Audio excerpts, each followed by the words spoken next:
pior da pandemia, que eu acho, é que nós não nos isolamos do outside, do fora do muro.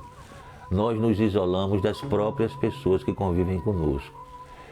Essa parte da pandemia foi a que mais me sacudiu na parede, porque não é brincadeira você ter medo das pessoas que você ama. E nem tampouco você permitir que as pessoas se aproximem de você, não só você delas, mas elas de você. E aí se torna um ambiente extremamente perigoso. E aí você começa a desconectar com as pessoas que você ama.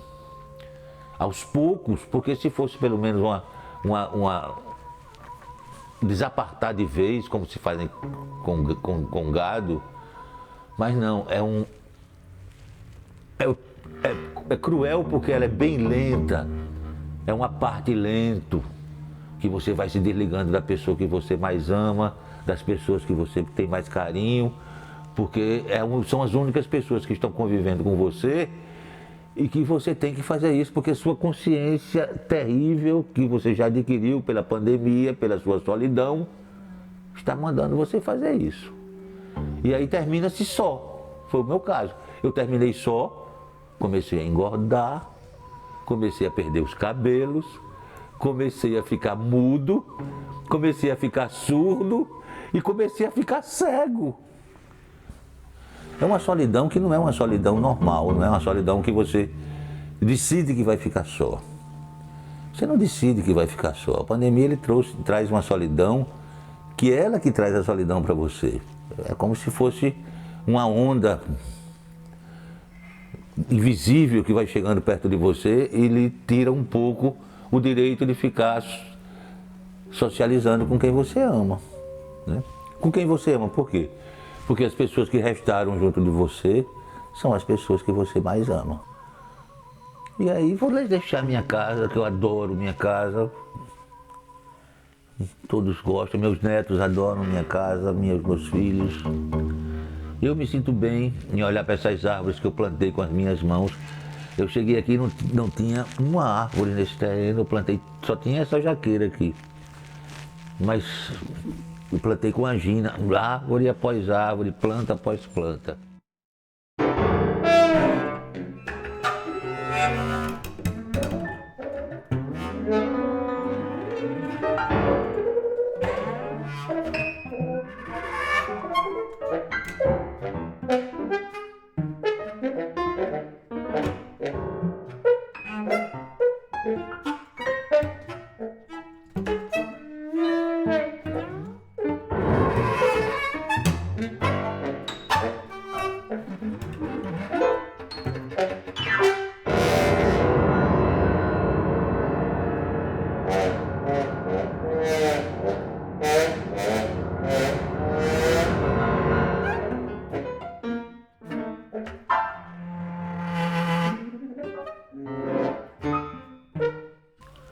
Eu não sairia daqui, mas é bom sair.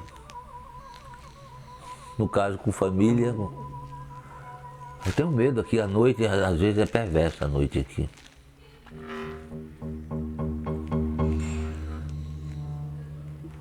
Que seja o que Deus quiser. E eu tenho muitos poemas que eu escrevi, principalmente nos livros Silêncio dos Anjos, que é o último livro, e no Autorretrato.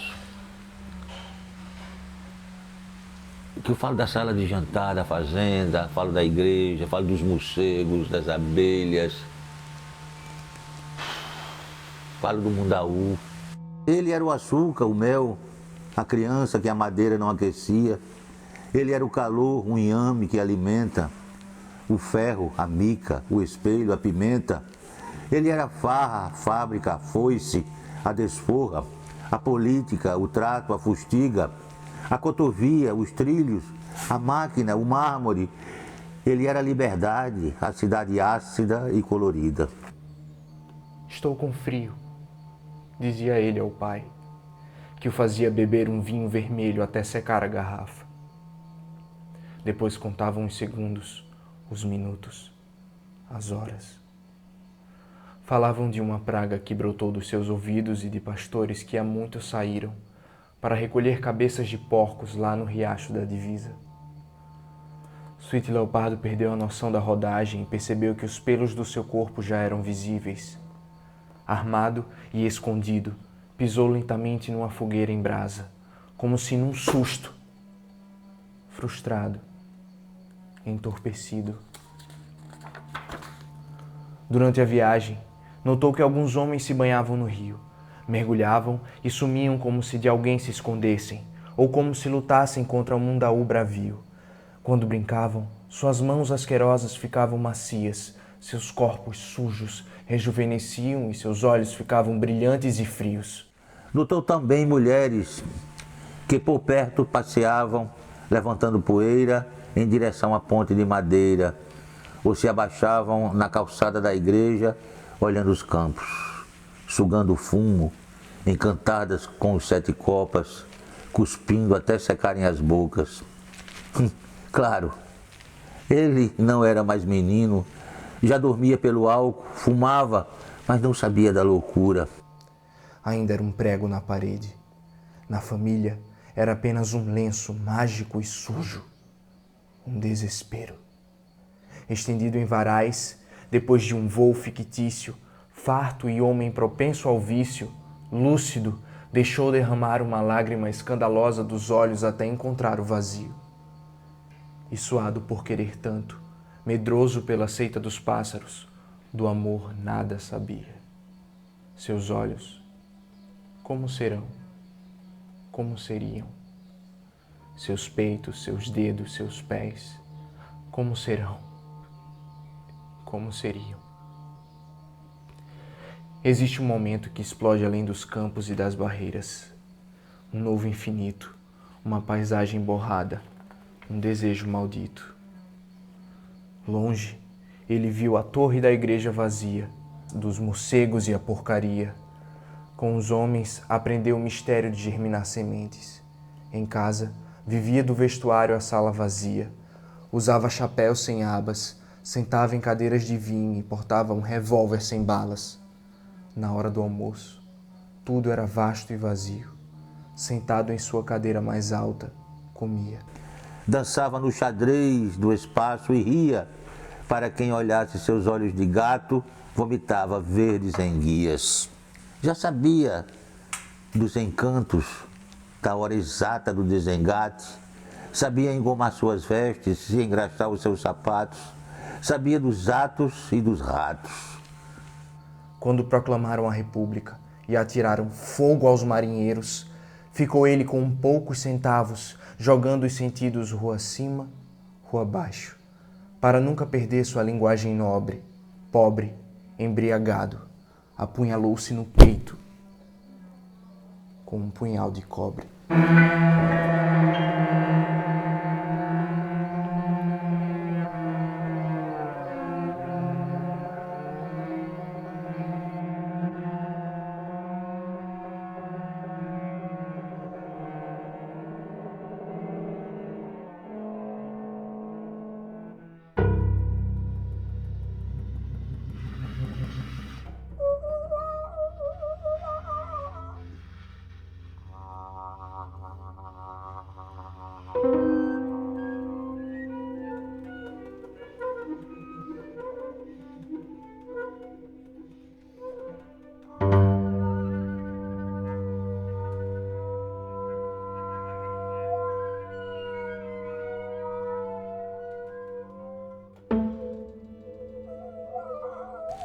Voltar-se-ia de um sonho, de um murmúrio, de uma prosa com o escuro. Chegaria voando meio atordoado e puro. Na última vertigem do sono, despertar-se-ia de forma luminosa, em dimensão oposta, e alado, levitar-se-ia a alma recomposta.